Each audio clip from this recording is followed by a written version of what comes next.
नमस्कार, दोपहर दमदार दिख रहा है। आप नाम साबिश हुसैन, एनडीटीवी पर आपका स्वागत है। खबरों की शुरुआत करते हैं और हम आप बात यहां पर कर रहे हैं लगातार दिल्ली में लाल किले के सामने हुए धमाके के बाद किस तरह से इस मामले में तफ्तीश की जा रही है। एक के बाद एक कड़ियां जुड़ रही हैं और ये जो कहानी है ये पूरी सामने आ रही है कि कैसे इस साजिश को रचा गया, क्या इन लोगों के मंसूबे थे और कैसे ये जो तार हैं एक एक करके जुड़ रहे हैं और जो पूरा ये गैंग है ये खुलकर सामने आ रहा है। आतंकी उमर का एक नया सीसीटीवी सामने आया है। दिल्ली में एंट्री करते हुए ये सीसीटीवी कैमरे में तस्वीरें रिकॉर्ड हुई हैं जो आपके सामने है। बार बार कैमरे की तरफ देख रहा था उमर जब वो यहाँ पर दाखिल हो रहा था।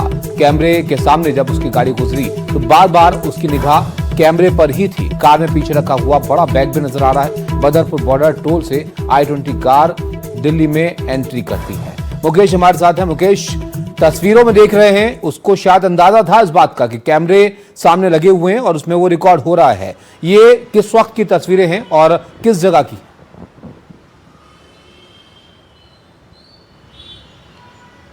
देखिए, बिल्कुल जो उमर मोहम्मद था उसकी तस्वीरें लगातार दिल्ली के अलग अलग इलाकों में, फरीदाबाद के बॉर्डर में, हर जगह पर सीसीटीवी कैमरे में कैप्चर हुई हैं। ये जो तस्वीर है ये फरीदाबाद के टोल प्लाजा की है जब 10 नवंबर की सुबह 8:03 पर वो वहाँ से निकलता है। उसने चेहरे पर मास्क पहना हुआ है और टोल प्लाजा की तस्वीरें जो हैं उसमें साफ तौर पर देखा जा सकता है कि जो उमर मोहम्मद है बार बार वो टोल प्लाजा में जो सीसीटीवी कैमरे लगे हैं उन सीसीटीवी कैमरों की तरफ देख रहा है। उसको इस बात का शक है कि कहीं वो सीसीटीवी कैमरों की फुटेज में कैप्चर ना हो जाए। उसने चेहरे पर मास्क पहना हुआ है, ये भी साफ तौर पर दिखाई दे रहा है। तो ये फुटेज जो है ये फरीदाबाद में फरीदाबाद दिल्ली में जो बदरपुर बॉर्डर है वहाँ पर जो टोल प्लाजा है ये तस्वीरें वहाँ की हैं।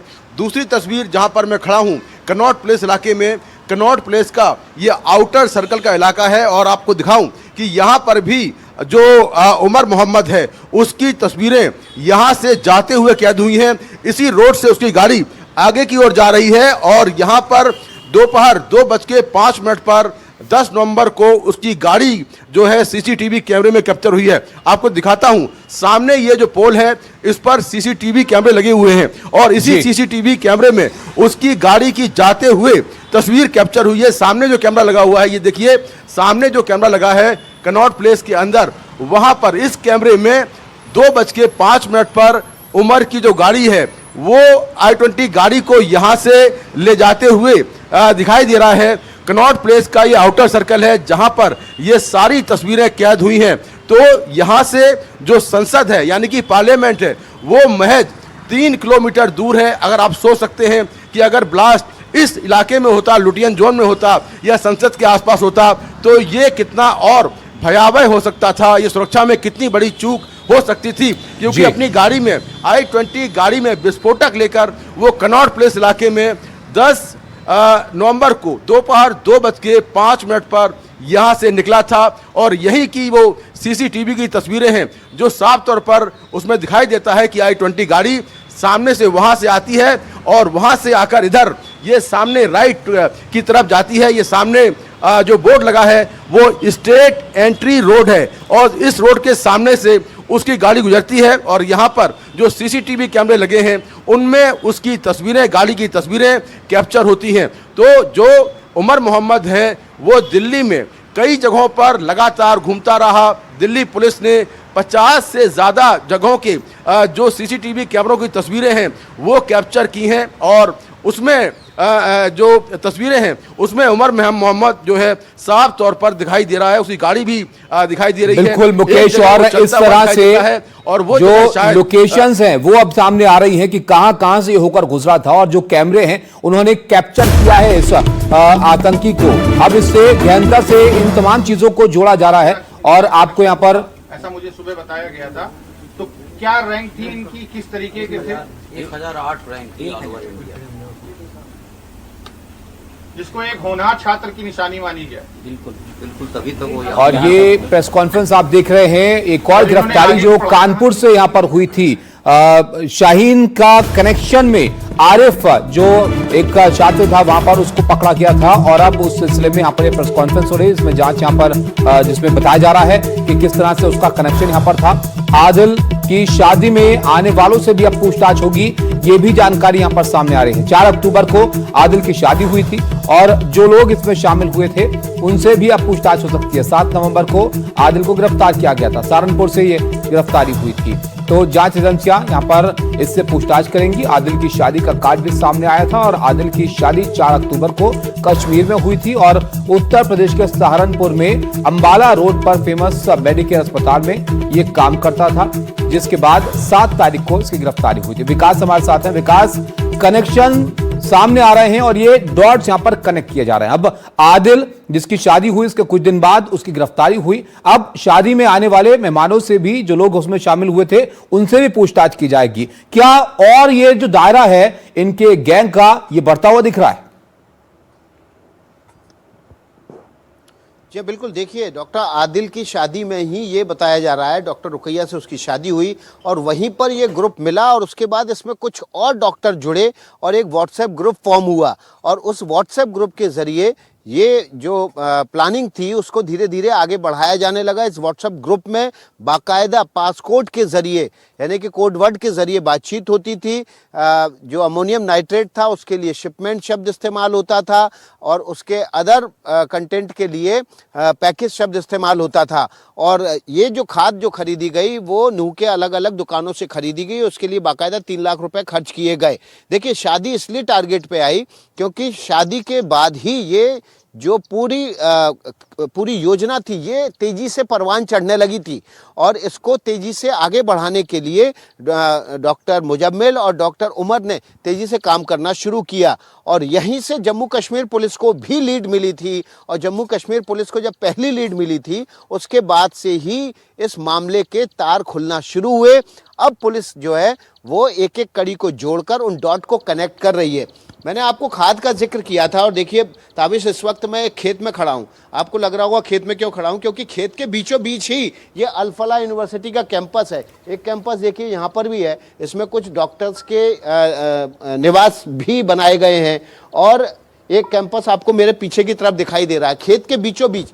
और खेत के बीचों बीच ही देखिए ये जो प्लानिंग थी पूरी विस्फोट करने की, इसमें खाद का भी इस्तेमाल हुआ। वो खाद जो किसान आमतौर पर इस्तेमाल करता है, 4 तरह की खाद आमतौर पर किसान इस्तेमाल करता है, डीएपी, टीएसपी, एसएसपी और एनपीके। यहाँ पर देखिए खाद के बोरे रखे हुए हैं, ये हरे रंग का खाद का बोरा है और ये डीएपी की खाद है। डीएपी में नाइट्रोजन और फास्फेट होता है, फास्फोट होता है, पोटास होता है, जबकि जो एनपीके खाद जिसको इसने खरीदा था, उमर मोहम्मद ने खरीदा था नूह के इलाके से, डॉक्टर मुजम्मिल ने खरीदा था, उसमें नाइट्रोजन और फास्फोरस के अलावा फास्फेट भी होता है और इसी के जरिए यहाँ से लैब से कुछ आइटम मिलाकर इसने अमोनियम नाइट्रेट बनाया था, जिसका इस्तेमाल उसने विस्फोट के तौर पर किया। अब मैं आपको आगे की तरफ ले चलता हूं। ताबिश देखिए, ये दिखाना बहुत ज़रूरी है अल-फलाह यूनिवर्सिटी कैसे यूनिवर्सिटी बन गई और क्यों इसको शहर से दूर, मुख्य सड़क से भी दूर, अंदर भीतर की तरफ खोला गया, गांव के बीचों बीच। और कैसे 2006 में जब ये पहला इंजीनियरिंग कॉलेज खुला और 2013 में, यानी कि मात्र 6-7 साल बाद ये यूनिवर्सिटी बन गई। 6 साल में यूनिवर्सिटी बन जाना ये इतनी तेज रफ्तार है जिस पे अपने आप में शक और शुबह और संदेह पैदा होते हैं। 6 साल के भीतर एक कॉलेज यूनिवर्सिटी में तब्दील हो जाता है और उसके भी 6 साल के भीतर, यानी कि 2019 में वहां पर मेडिकल कॉलेज भी खुल जाता है। तो ये चौंकाने वाली बातें, आखिर कौन इनको फंड कर रहा था। और ये जानना और ज्यादा दिलचस्प हो जाता है कि इस यूनिवर्सिटी का जो मालिक है सिद्दीकी, वो 2000 में एक बार 3 साल के लिए जेल भी जा चुका है। 3 साल फ्रॉड करने के लिए वो और उसका भाई जेल जा चुके हैं। बाद में उन्होंने इस शर्त पर उनको माफ़ी मिली, उस केस से पीछा छूटा कि वो जो इन्वेस्टर्स का पैसा है जो फ्रॉड किया है वो उनको वापस दे दिया जाएगा। लेकिन बहुत तेज रफ्तार। और उसके बाद देखिए आप, इस मेडिकल कॉलेज में कश्मीर के 40% से ज़्यादा स्टाफ और बच्चे पढ़ते हैं। क्या कोई खेल चल रहा था पीछे से कि कश्मीर के और खासतौर पर साउथ कश्मीर के लोगों को ही यहाँ पर एडमिशन दिया जाए, उन्हीं को नौकरी पर रखा जाए। और देखिए नौकरी पर भी किसको रखा गया, उमर मोहम्मद, डॉक्टर उमर मोहम्मद, जो ऑलरेडी अपने हॉस्पिटल से, जहां पर वो सरकारी नौकरी करता था, वहां से सस्पेंड हो चुका था, बर्खास्तगी की तलवार उस पर अटक रही थी, उसको यहां पर नौकरी दी गई। डॉक्टर निसार, जिसको लेफ्टिनेंट गवर्नर ने देश विरोधी गतिविधियों के चलते नौकरी से बर्खास्त कर दिया था, उसको यहां पर नौकरी दी गई। डॉक्टर शाहीन, जो अचानक से कानपुर के मेडिकल कॉलेज से लापता हो गई, उसको यहां पर नौकरी दी गई। सबका जो इतिहास है वो बड़ा संदेहास्पद है और ऐसे लोगों को यहां पर नौकरी पर रखा गया और ऐसे लोगों ने ही मिलकर यहां पर एक साजिश रची देश को बिल्कुल फैलाने विकास, की। ऐसे लोग और इतनी बड़ी तादाद में ऐसे लोग जिनके नाम सामने आ रहे हैं, डॉक्टर्स हैं, और इनके कनेक्शन देखिए कहां तक जा रहे हैं। विकास, आपके पास मैं वापस आऊंगा,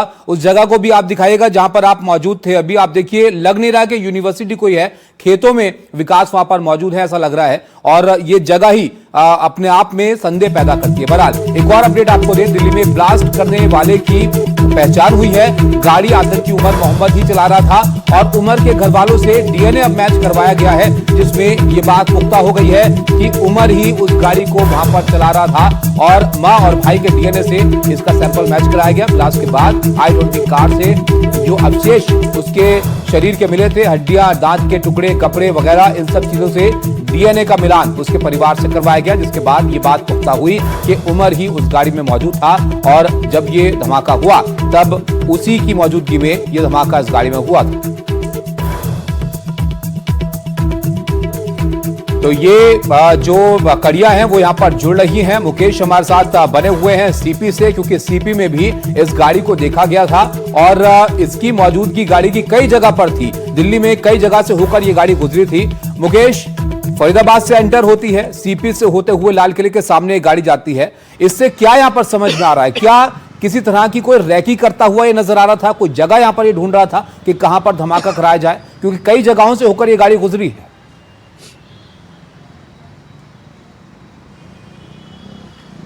देखिए, दो बातें हो सकती हैं, या तो वो जगह ढूंढ रहा था या फिर टाइम पास कर रहा था, क्योंकि जो शाम को ब्लास्ट हुआ 6:50 पर या 52 मिनट पर लाल किले के सामने, हो सकता है कि जो उसके हैंडलर हैं वो उसको बता रहे हो कि ब्लास्ट कहाँ करना है, इसीलिए वो टाइम का वेट कर रहा हो और अपना टाइम पास करने के लिए दिल्ली की सड़कों पर यहाँ से वहाँ घूम रहा हो। या हो सकता है कि वो सही जगह की तलाश कर रहा हो, क्योंकि कनॉट प्लेस ऐसा इलाका है, ये काफ़ी हाई प्रोफाइल इलाका है और यहाँ पर भी हमेशा दिन के वक्त बहुत ज़्यादा भीड़ होती है और इसीलिए शायद वो यहाँ घूम रहा होगा। लेकिन अभी ये जांच चल रही कि आखिर पूरी दिल्ली में उसके घूमने का मोटिव क्या था, क्या वो अपने किसी हैंडलर से बात कर रहा था। अब तक की जांच में आई है कि जांच में ये बात सामने आई है कि टर्की में जो अंकारा शहर है वहाँ पर वो किसी हैंडलर से बात कर रहा था और उसका कोड वर्ड था यूकासा नाम का जो कोड वर्ड था, उसके जरिए उस कोड वर्ड के नाम के हैंडलर से वो बात कर रहा था। लेकिन अभी बहुत सारी जानकारियां जो हैं उसको लेकर एनआईए जांच कर रही है।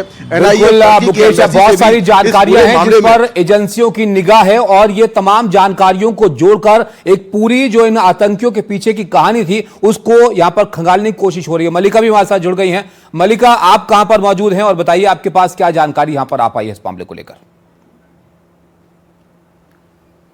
बिल्कुल अंजीत, देखिए इस धमाके को हुए 3 दिन बीत चुके हैं और मैं उसी जगह पर मौजूद हूँ। यहाँ से करीब 500 मीटर की दूरी पर ही ब्लास्ट हुआ था जिसने पूरे देश को दहला दिया, दिल्ली को दहला दिया। कई जाने इस धमाके में गई और उसके बाद से जो जांच है वो लगातार तेज हो रही है और अभी भी ऐसे कई पहलू हैं जो अनसुलझे हैं। इसीलिए देश की तमाम खुफिया एजेंसियां हर एंगल से इस ब्लास्ट की, इस मामले की पड़ताल कर रहे हैं और कई ऐसे चौंकाने वाले खुलासे हुए हैं। और एक बड़ा अपडेट मैं हमारे दर्शकों को बताना चाहती हूं कि आतंकी उमर की एक तस्वीर सामने आई है। दर्शकों को ये बड़ी खबर हम अंजीत बता रहे हैं कि उमर की एक नई तस्वीर सामने आई है। तुर्कमान गेट के पास मस्जिद में उमर गया था।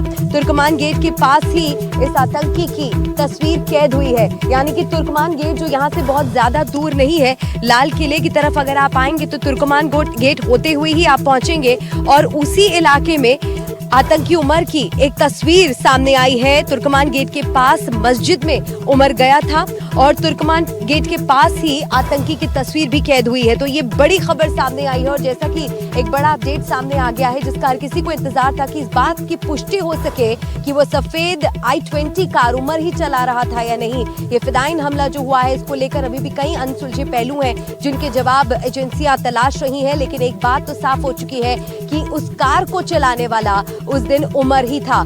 और आपको इसी बीच एक और बड़ी खबर हम बता दें, क्योंकि लगातार इस धमाके से जुड़ी जो जानकारियां हैं वो सामने आ रही हैं। तमाम जो सीसीटीवी कैमरे हैं, जिस रास्ते का इस्तेमाल उमर ने किया था लाल किले तक पहुंचने के लिए, तमाम रास्ते में जो सीसीटीवी कैमरेज हैं, हर फुटेज को वहां पर खंगाला जा रहा है। और इन फुटेज और इन तस्वीरों के सहारे ही बहुत सी ऐसी जानकारियां हैं जो एजेंसियों के हाथ लगी हैं। दिल्ली धमाके के सीसीटीवी फुटेज खंगाले जा रहे हैं। इस बीच ये एक और बड़ी खबर हम आपको बताने जा रहे हैं, लेकिन उससे पहले देखिए ये रिपोर्ट।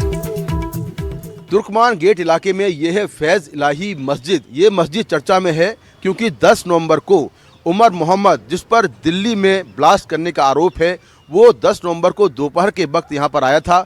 10 मिनट यहाँ पर रुका और फिर यहाँ से चला गया। मस्जिद के अंदर जो सीसीटीवी कैमरे लगे हैं उसमें उसकी तस्वीरें कैद हुई हैं, जिसमें वो खड़ा हुआ दिख रहा है।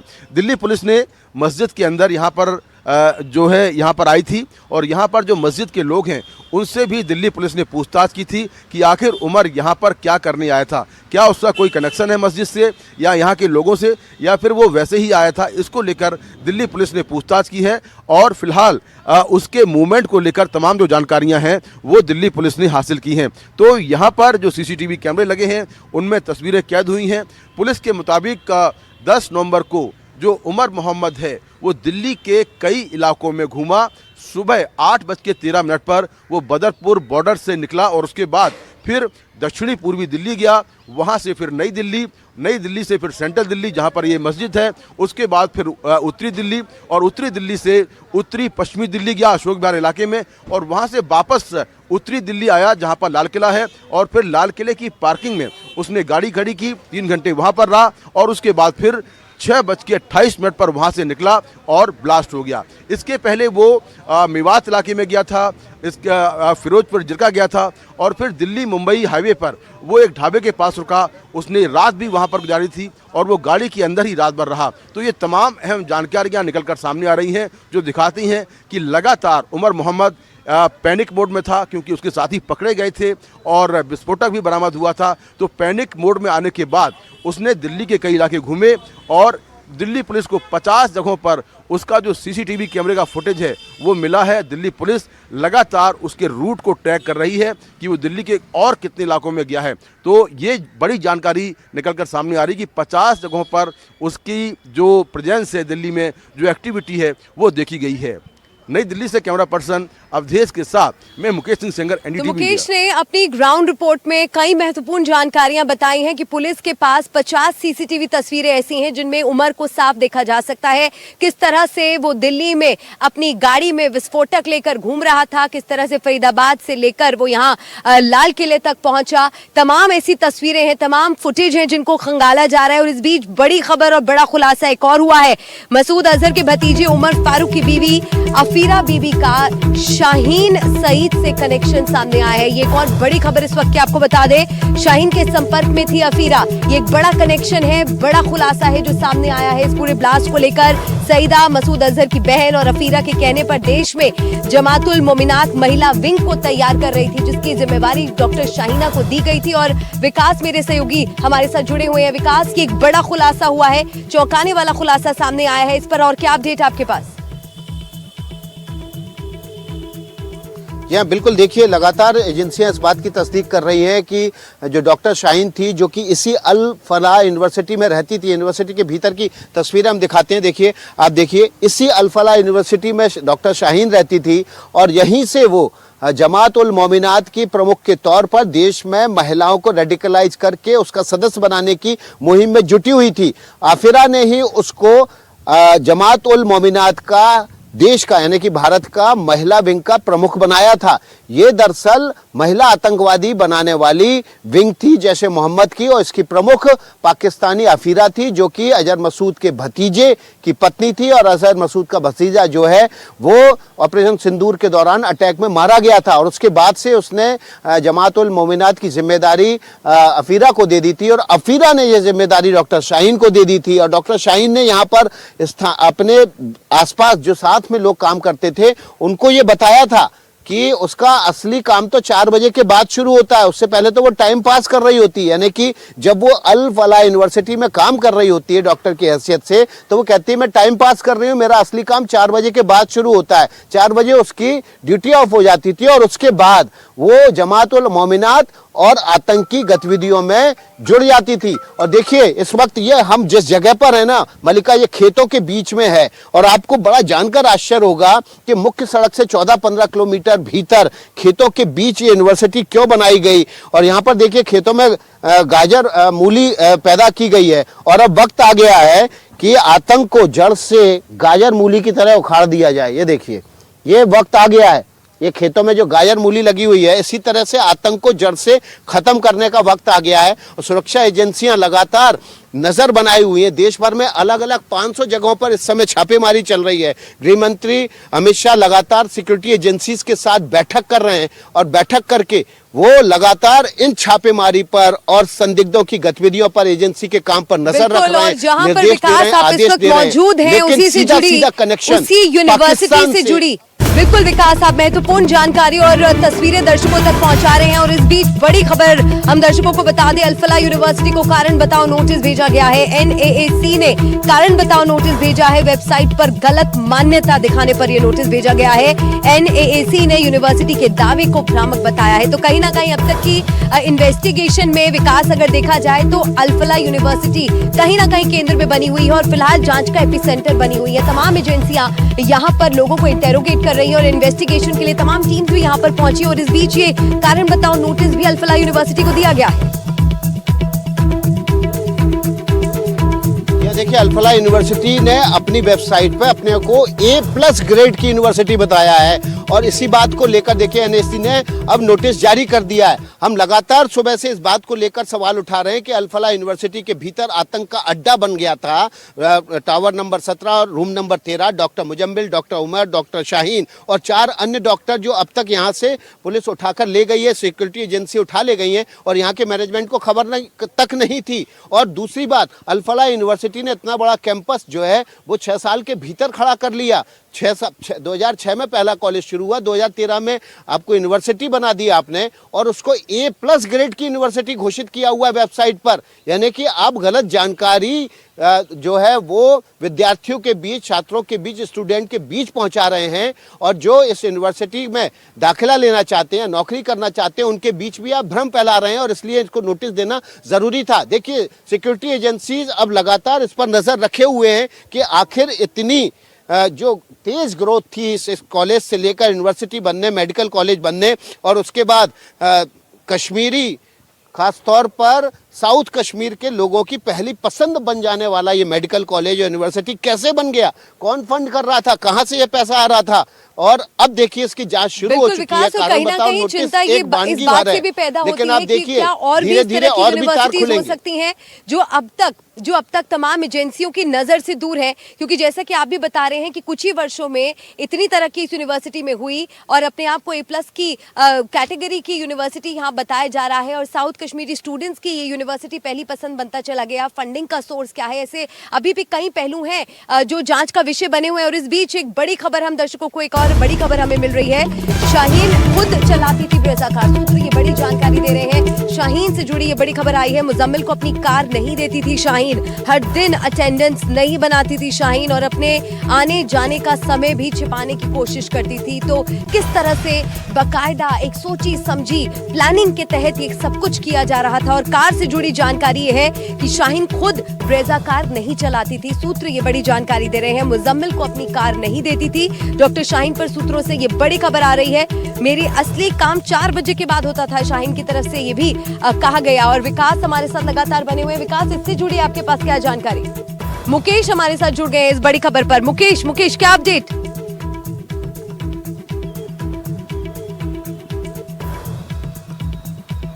देखिए आपका सवाल क्या था मल्लिका, बताएंगे? सवाल दोहराएंगे एक बार।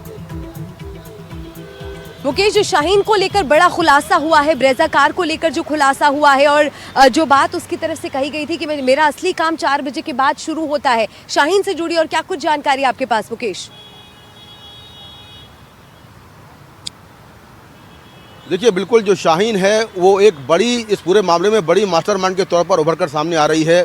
शाहीन का कानपुर से कनेक्शन है, शाहीन का लखनऊ से कनेक्शन है, शाहीन की गाड़ी स्विफ्ट गाड़ी थी उससे असॉल्ट राइफल और जो कारतूस हैं वो बरामद हुए हैं। और शाहीन के बारे में जानकारी मिली है कि वो जैश ए मोहम्मद की जो महिला विंग है जमात उल मोमिनात उससे जुड़ी हुई थी और उसने अपने यूनिवर्सिटी में ये भी कहा था कि उसका काम शाम को 4 बजे के बाद शुरू होता है। तो आप अंदाज़ा लगा सकती हैं कि शाहीन शहीदा की इस पूरे टेरर नेटवर्क में क्या भूमिका थी, किस तरह से वो ऑपरेट कर रही थी और उसको काम दिया गया था। उसका काम ये था कि आपको पश्चिमी उत्तर प्रदेश में जो महिलाएं हैं उनको जिहाद के लिए रिक्रूट करना है। पश्चिमी उत्तर प्रदेश में वो एक रिक्रूटमेंट सेंटर को इस्टेब्लिश करने की कोशिश कर रही थी और इसी के चलते जो है तमाम जो जानकारियां हैं वो उससे पूछताछ के बाद जो है वो निकल रही हैं और लगातार जो शाहीना है उसकी बड़ी भूमिका निकल कर सामने आ रही है। तो अभी जो एजेंसियां हैं वो लगातार उससे पूछताछ कर रही हैं और ये जानकारी मिली है कि एक ब्रीजा कार है वो भी शाहीना के नाम थी। तो शाहीना को लेकर जो एजेंसियां हैं वो लगातार कई एंगल से पूछताछ कर रही हैं। जी बिल्कुल मुकेश, और आप ही की बात को आगे बढ़ाते हुए विकास मैं आपके पास आना चाहूंगी क्योंकि आप अल फलाह यूनिवर्सिटी पर लगातार बने हुए हैं। क्या कुछ आपने वहां पर यूनिवर्सिटी में देखा? वहां पर जो छात्र हैं, जो स्टूडेंट्स हैं, क्या उनसे भी बात हो पाई है? जो और फैकल्टी मेंबर्स थे, क्या उन्होंने कोई जानकारी साझा की है? किसी तरह की गतिविधियों को उन्होंने ऑब्जर्व किया हो या उन्हें लगता हो कि यहाँ पर कुछ ऐसी एक्टिविटीज़ हो रही हैं जो देश विरोधी हैं? क्या इस पर कभी किसी ने आवाज़ उठाने की कोशिश की? ये देखिए मलिका, आपको बता दूं यहाँ पर लंबी चुप्पी है और सबकी जुबान पर ताला है। इस अल फलाह यूनिवर्सिटी में छात्र हो, फैकल्टी हो, कोई भी बात करने को तैयार नहीं है। कैमरे पे तो बिल्कुल बात करने को तैयार नहीं है।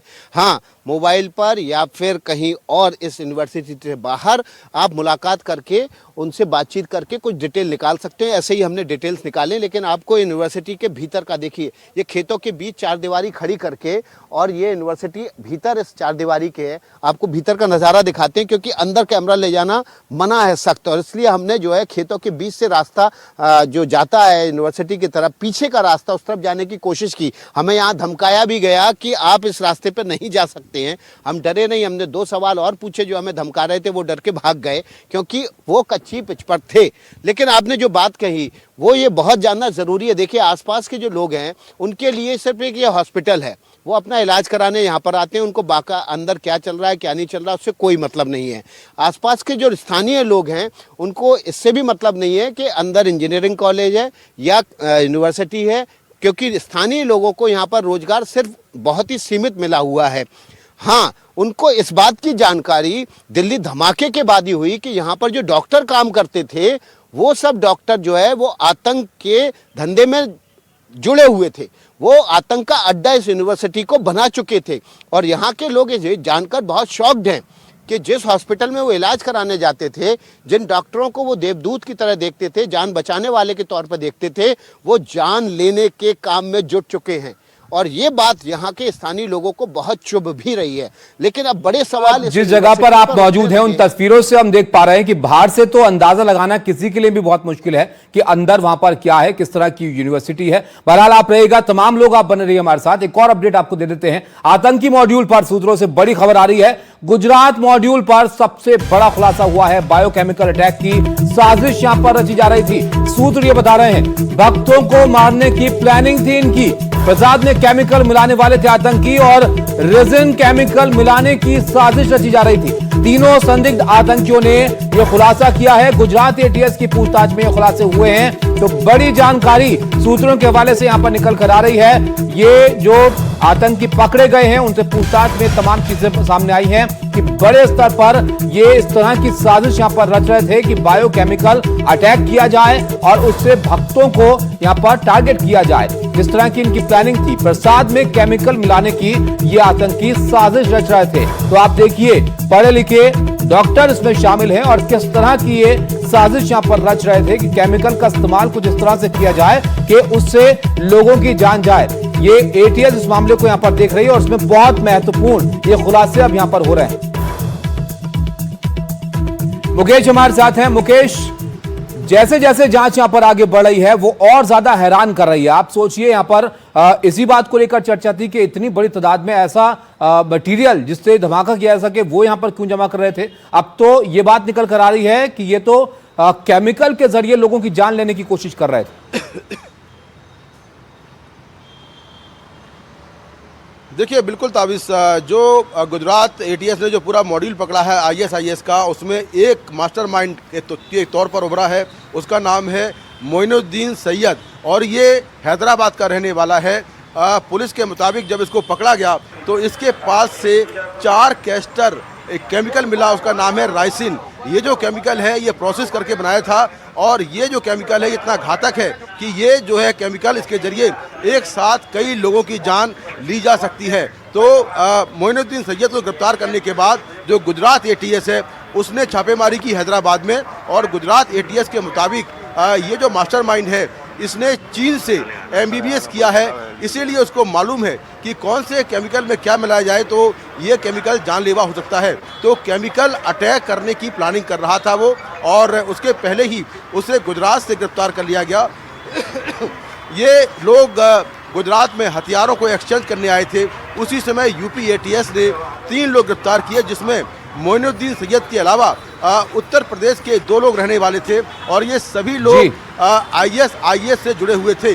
पुलिस के मुताबिक जो मोइनुद्दीन है वो अफगानिस्तान में आईएसआईएस के हैंडलर से लगातार संपर्क में था और देश में बड़े केमिकल अटैक करने की प्लानिंग कर रहा था। जी बिल्कुल मुकेश, ये बहुत महत्वपूर्ण जानकारियां हैं जो यहां पर सामने आ रही हैं। अब देखिए आईएसआईएस से कनेक्शन और एक केमिकल का इस्तेमाल करने की कोशिश जिससे लोगों की जान जा सकती है। अब ये जो नाम आपने यहां पर सुना रिजिन, इसके बारे में आपको बताते हैं कि इसका इस्तेमाल कैसे यहां पर किया जा सकता था, जिसको लेकर सूत्र यहां पर बता रहे हैं। केमिकल रिजिन जो है वो इंसान की जान ले सकता है, इतना घातक केमिकल है और काफी घातक ये होता है।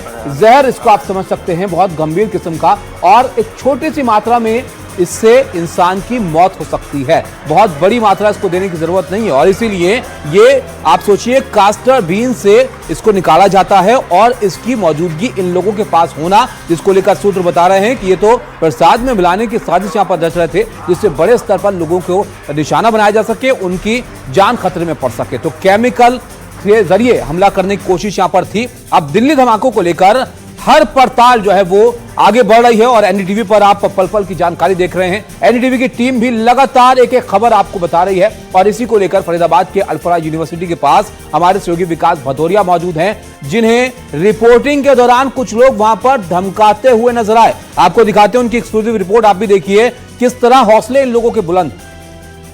आपको यहाँ का नज़ारा दिखा देते हैं। देखिए अल्फला यूनिवर्सिटी का ये गेट है, खेतों के बीचों बीच बनी है।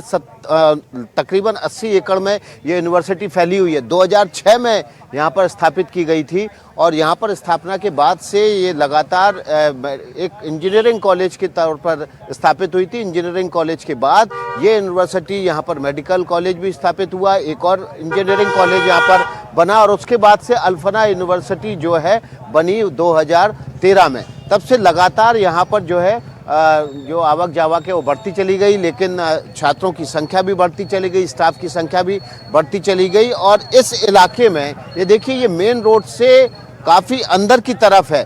ध्वज को जो रास्ता कनेक्ट करता है मुख्य मार्ग से यानी कि एनएच से, उसके भीतर आने पर तकरीबन 14 किलोमीटर बाद ये यूनिवर्सिटी पड़ती है।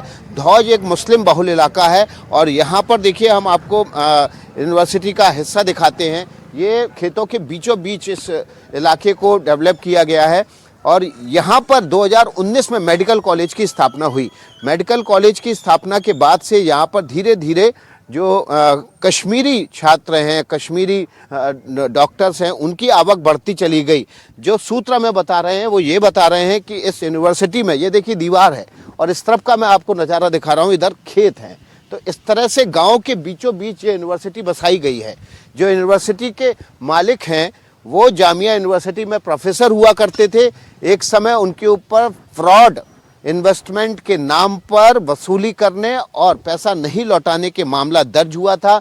दिल्ली की क्राइम ब्रांच ने यह मामला दर्ज किया था और उसके बाद इसके मालिक को जेल जाना पड़ा था। 3 दिन बाद उसकी बर्थडे है।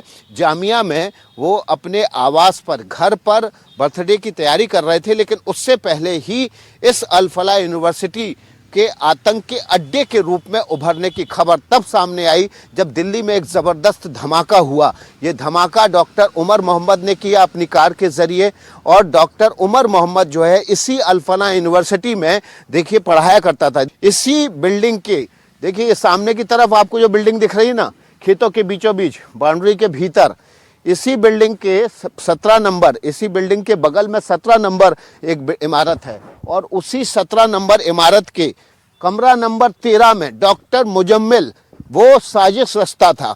साजिश किस बात की रचता था? वहाँ पर पूरी प्लानिंग होती थी। Doctor Muzammil, doctor Umar Mohammad, doctor Shaheen Shahid वो यहाँ पर साजिश रचते थे, प्लानिंग करते थे, और प्लानिंग के लिए दौरान लगातार वो 2 से 3 साल पहले तुर्की भी गए थे, जहाँ पर जैश के हैंडलर से उनकी मुलाकात हुई थी जो कि पाकिस्तानी मूल का था। बड़ा सवाल ये है कि इस यूनिवर्सिटी में पिछले कई सालों से डॉक्टर्स के ग्रुप, देखिए अभी तक कुल मिला के 7 डॉक्टर और 13 से ज़्यादा लोग हिरासत में लिए जा चुके हैं। 13 से ज़्यादा लोगों को संदिग्ध इसी यूनिवर्सिटी के पाया गया है, और 7 डॉक्टर जो है उसमें से 4 डॉक्टर गिरफ्तार किए जा चुके हैं और बाकी हिरासत में हैं। इतना बड़ा आतंक का अड्डा इस यूनिवर्सिटी में बना हुआ था, क्या इस यूनिवर्सिटी के मैनेजमेंट को ये पता नहीं था? इस यूनिवर्सिटी के लैब का इस्तेमाल अमोनियम नाइट्रेट को बनाने में किया जा रहा था। इस यूनिवर्सिटी के मैनेजमेंट को इस बात की जानकारी नहीं थी। कैसे हो सकता है ये कि इतनी बड़ी प्लानिंग चल रही हो कि 2900 किलो अमोनियम नाइट्रेट तैयार कर लिया जाए इस यूनिवर्सिटी के कैंपस के भीतर, उसको इसी कैंपस से निकलकर ठीक यहाँ से कुछ 100 मीटर दूर अपने कमरे पर डॉक्टर मुजम्मिल ले जाके स्टोर भी कर ले। यही यूनिवर्सिटी के लोगों के साथ मिलकर इसी यूनिवर्सिटी के लैब का इस्तेमाल करके इतनी बड़ी तादाद में विस्फोटक बना लिया जाए। इस यूनिवर्सिटी के मैनेजमेंट को ये बात कैसे नहीं पता चली? और इसलिए देखिए पिछले कई दिनों से लगातार जांच एजेंसियां इस यूनिवर्सिटी को खंगालने में जुटी हुई हैं। एक बड़ा सवाल ये भी उठ रहा है कि इस यूनिवर्सिटी में 40% जो कश्मीरी हैं वो यहाँ पर या तो पढ़ते हैं या पढ़ाते हैं।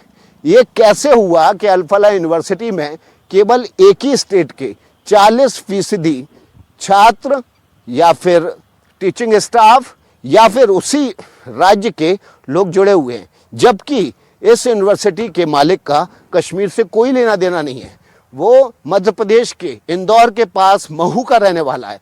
और देखिए ये रोकने आ गए। क्यों रोक रहे हैं भैया? वहाँ नहीं जा सकते। कहाँ? क्यों नहीं जा सकते?